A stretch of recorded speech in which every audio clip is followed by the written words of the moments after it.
नमस्ते दोस्तों।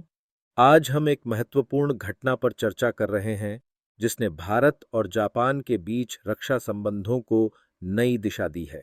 हाल ही में इन दोनों देशों ने एक ऐतिहासिक समझौते पर हस्ताक्षर किए हैं जो भारतीय नौसेना के लिए एक गेम चेंजर साबित होगा।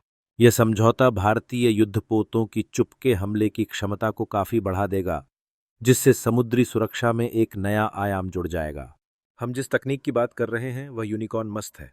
यह एक शंकु आकार की संरचना है जिसमें अत्याधुनिक एंटीना लगे हुए हैं। यह तकनीक युद्धपोतों के रडार सिग्नेचर को कम करके चुपके हमले की क्षमता को बढ़ाती है। यूनिकॉर्न मस्त को भारत इलेक्ट्रॉनिक्स लिमिटेड बीईएल और जापानी सहयोग से सह विकसित किया जाएगा। यह एक महत्वपूर्ण मील का पत्थर है क्योंकि यह संयुक्त उद्यम दोनों देशों के बीच रक्षा उपकरणों के सह विकास और सह उत्पादन का पहला मामला है। इस तकनीक का कार्यान्वयन भारत में न केवल निरंतरता की दिशा में एक कदम होगा, बल्कि यह 2015 में हस्ताक्षरित रक्षा उपकरण और प्रौद्योगिकी हस्तांतरण पर द्विपक्षीय समझौते के तहत जापान से औपचारिक रक्षा प्रौद्योगिकी निर्यात को भी दर्शाता है। यह सहयोग भारत और जापान के बीच बढ़ती रणनीतिक साझेदारी का प्रतीक है।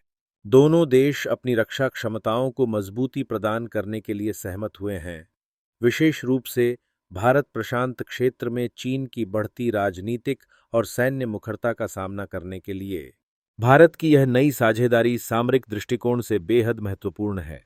यह न केवल भारत की नौसेना के लिए शक्ति का संचार करेगी, बल्कि जटिल समुद्री वातावरण में संचालन की क्षमता को भी मजबूत करेगी। यह भारत और जापान के बीच द्विपक्षीय रक्षा सहयोग के एक नए युग की शुरुआत को इंगित करता है, जहां हम भविष्य में और अधिक ऐसे सहयोग की उम्मीद कर सकते हैं। आप इस ऐतिहासिक साझेदारी के बारे में क्या सोचते हैं? हमें अपनी राय कमेंट में बताएं।